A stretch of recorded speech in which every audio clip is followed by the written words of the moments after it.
একটা আমার রোজাকে ফরজ করে দিয়েছে, একটা আমার রোজাকে রাখতে বলেছে।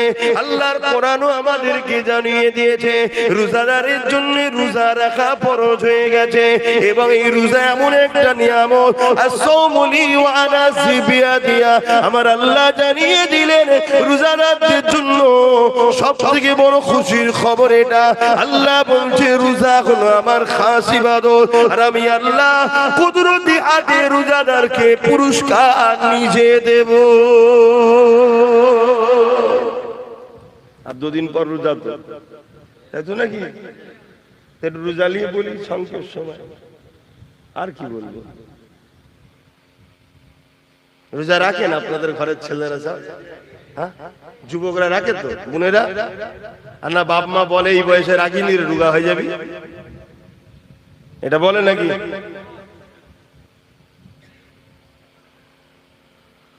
রোজাদারের জন্য দুটো খুশি, বিসাইমি ফারহাতানি, ফারহাতুন ইনদাল ইফতারি ওয়া ফারহাতুন লিকা রাব্বি। এ নওজওয়ানেরা, রোজাদাররা যখন ইফতার নিয়ে বসে আল্লাহ পাক হাদিসে কুরসির মধ্যে জানায় এটা একটা রোজাদারদের জন্য বড় আনন্দ। আর একটা হলো রোজাদারদিগকে আল্লাহ নিজের দিদার দেবেন বলেছে। এ যুবকেরা, তোমরা বাপেরা, আর এই রোজা কি ছাড়বেন না। এই রোজা এক মাস আসছে, রোজা রাখবে, আল্লাহকে খুশি করার জন্য রাখবে। কেন আল্লাহ বলেছে রোজা আমার খাস ইবাদত, নামাজ খাস ইবাদত বলেনে, হজ খাস ইবাদত বলেনে, যাকাত খাস ইবাদত বলেনে, রোজাকে খাস ইবাদত বলেছে। সবটাই আল্লাহর জন্য। তবে রোজাটা কেন খাস বলেছে? নামাজের মধ্যে লোক দেখানো থাকতে পারে, নাও থাকতে পারে, না দেখানোটাই তো আল্লাহর জন্য।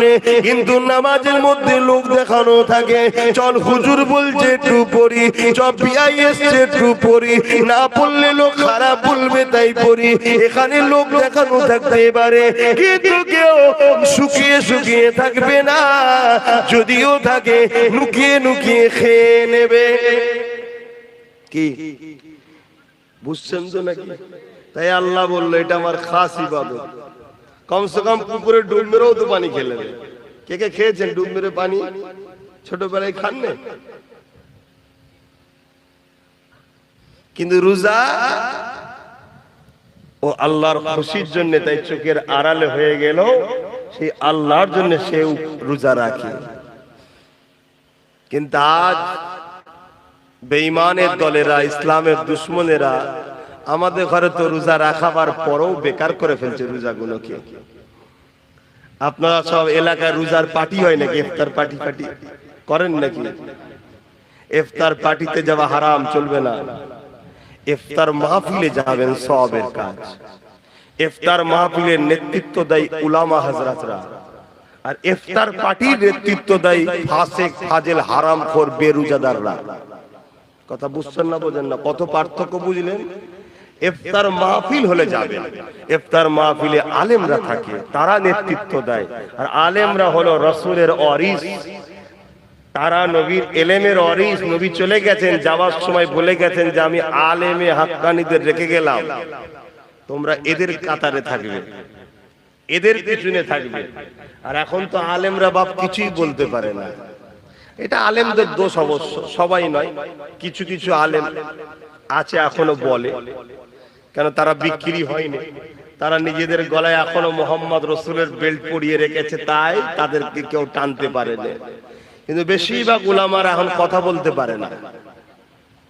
কথা বুঝে আসছে?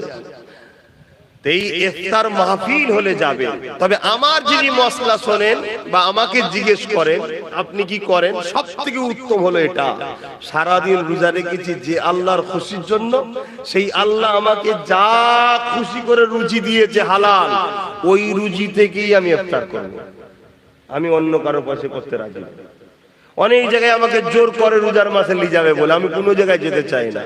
এবার আমি একটা ইউনিট চালাই, একটা দল চালাই, আপনারা জানেন কি জানি না, ফুরফুরা শরীফ আহলে সুন্নাত ওয়াল জামাত বলে একটা অরাজনৈতিক সংগঠন চালায়। ওই সংগঠনের ব্যানারে কিছু ইফতার মাহফিল হয়। এবার আমাকে বলে হুজুর আপনি আসেন, দু কথা বলে দোয়া করেন। সেখানে যদিও যায় আমি ইফতার বেঁধে নিয়ে যাই, তারা বলে কোনো চিন্তা নেই। আমি চিন্তার কোনো কারণে সতর্ক হতে হয়। আমি রোজা রেখেছি, আমি আমার পয়সা দিয়ে বাবা ইফতার করবো, সারাদিন রোজা রেখার পরের পয়সা ইফতার করবো, ঠিক মন খুশি হয় না। আপনারাও করবেন। তাতে যদি আল্লাহ আপনাকে শুধু চিনি দিয়া শরবত খাওয়ায়, অতি খুশি আলহামদুলিল্লাহ বলেন যে আমার আল্লাহ আমার জন্য যেটা ভালো সেটা করেছে। তুমি তোমার নয়, তুমিও তোমার আল্লাহ। কোনটা তোমার বলো তো? এই কোনটা তোমার আছে নাকি? তোমার আল্লাহ, আমার আল্লাহ যদি আমাকে দুদিন শুকিয়ে রাখে, তাহলে আমি আমাকে শুকিয়ে রাখছি না, আল্লাহ তার সৃষ্টিকে শুকিয়ে রেখেছে। তা আল্লাহ যদি তার সৃষ্টিকে শুকিয়ে রেখে খুশি হয়, তা আমার মাথায় এত ব্যস্ত হয় কেন, এত বিপদ হয় কেন, এত টেনশন আমরা হই কেন? নিজেকে কুরবান করে দাও আল্লাহর কাছে। আমি আবার কি, আমি বলে কিছু নেই, সবই আল্লাহ। এ চোখ আমার নয়, আল্লাহর সৃষ্টি। এ কান আমার নয়, আল্লাহর সৃষ্টি। এ হাত আমার নয়, আল্লাহর সৃষ্টি। এ পা আমার নয়, আল্লাহর সৃষ্টি। এ জবানে কথা আমার নয়, আল্লাহ দিয়েছেন, ব্যবহার করতে তাই করতে পারছি। কোনটা আমি তৈরি করিনি বাপ। তাহলে আমার খিদে লাগলে আমার আত্মা যে রূহ জান কষ্ট পায়, ওই জানটাকেও সৃষ্টি আল্লাহ করেছে। তাহলে ওই জানটা আমার যতটা আমি না ভালোবাসি, তার থেকে বেশি আল্লাহ তার সৃষ্টিকে ভালোবাসে। জোরে বলুন সুবহানাল্লাহ। বা ওয়াজ করতে গেলে সময় লাগে, আমি কিভাবে ওয়াজ করবো? এইভাবে হবে? কোন দিকে যাবো দিশে খুঁজে পাইনি, কখন এখানে একটু কখন ওখানে একটু বলে ফেলছি। তাই দরুদ শরীফ ওই দিকেও কম পড়ানো হলে একটু পড়ানো দরকার, সব হয়। কেন আমি জানছি দু কথা বলতেই পারবো না, যা তারপরও এর মধ্যে থেকে একটাই কথা বলবো, জীবনের প্রতিটা মাকসাদ হবে আমার স্রষ্টাকে খুশি করা।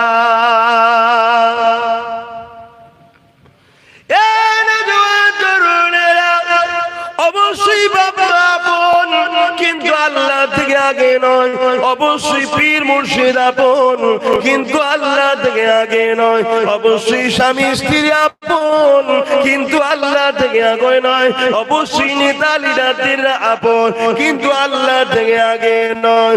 সব আগে একটা কথা মাথায় নিয়ে নেন, মান আহাব্বা লিল্লাহ ওয়া আবগাদা লিল্লাহ ওয়া আতা লিল্লাহ ওয়া মানআ লিল্লাহ ফাকাদ ইস্তাকমালাল ঈমান। এ দুনিয়া মানুষ রেখে দাও গো, নিঃশ্বাসে কোনো বিশ্বাস নাই। এসেছি যখন চলে একদিন যেতে হবে, কে কবে যাবে আল্লাহ বা ভালো জানে। পৃথিবীর সবাই চেষ্টা করো, তোমায় নিতে পারবে না। যেদিন আমার আল্লাহ ডাকবে, ওই দিন পৃথিবীর সবাই চেষ্টা করো, বাঁচাতে পারবে না। আল্লাহর উপরে ভরসা রেখে কোন কাজটা করলে আল্লাহ খুশি হবে, সেই কাজটা করো। যেটা করলে আল্লাহ বেজার হবে সেটা ছেড়ে দাও। মা বাপকে ভালোবাসতে হবে, কিন্তু আল্লাহর জন্য। স্বামীকে ভালোবাসতে হবে, কিন্তু আল্লাহর জন্য। স্ত্রীকে ভালোবাসতে হবে, কিন্তু আল্লাহর জন্য। দুনিয়ার লিডারকেও ভালোবাসতে হবে, কিন্তু আল্লাহর জন্য। যদি তোমার মা বাপ তোমাকে ইসলাম বিরোধী কথা বলে, ওই কথা তোমাকে মানা যাবে না, কেননা মা বাপ আগে নয়, আল্লাহ আগে। তোমার স্ত্রী যদি তোমাকে ইসলাম বিরোধী কথা বলে, ওই কথা মানা যাবে না, কেন স্ত্রী আগে নয়, তোমার স্রষ্টা আগে। তোমার স্বামী যদি তোমাকে ইসলাম বিরোধী কথা বলে, এ নারীরা স্বামীর কথা মানা যাবে না, কেননা স্বামীর আগে তোমার স্রষ্টা। ঠিক তেমনই তোমার দুনিয়ার লিডার যদি তোমাকে ইসলাম বিরোধী কোনো কথা বলে, ওই কথা মানা যাবে না, কেননা দুনিয়ার লিডার আগে নয়, তার আগে হলো তোমার আল্লাহ। দুনিয়ার লিডার যদি তোমাকে আল্লাহর পক্ষে কথা বলে, তবেই মানা যাবে। তোমার ইমাম যদি তোমাকে আল্লাহর বিরুদ্ধে কথা বলে, ওই ইমামের কথা মানা যাবে না। তোমার পীর যদি আল্লাহর বিরোধী কথা বলে, ওই পীরের কথা মানা যাবে না, কারণ আমরা মুর্শিদকে মানবো আল্লাহকে পাওয়ার জন্য। আল্লাহকে মানবো মুর্শিদ মুর্শিদ পাওয়ার জন্য নয়, মুর্শিদকে ধরবো আল্লাহকে পাওয়ার জন্য, মুর্শিদকে ভালোবাসবো আল্লাহর জন্য, আল্লাহকে ভালোবাসবো মুর্শিদের জন্য নয়। এই যুবকেরা তাই বলে দিয়ে যায়, ইমানটা ঠিক করে না, যদিও চলতে গিয়ে গুনাহ হয়ে যায়, ইমান যদি থাকে আদাব খেটে খেটে খেটে খেটে একদিন না একদিন ইমানের জন্য আল্লাহ পাকে জান্নাতটা পেয়ে যাবে। হ্যাঁ বন্ধুরা, আজকের ভিডিও কিন্তু এই পর্যন্ত। এরপরে কিন্তু আবার আমরা নতুন কোনো একটা ভিডিও নিয়ে উপস্থিত হবো। তাই বন্ধুরা, আমার এই চ্যানেলটাকে যারা সাবস্ক্রাইব করবেন তারা কিন্তু প্লিজ দয়া করে সাবস্ক্রাইব করে নিও।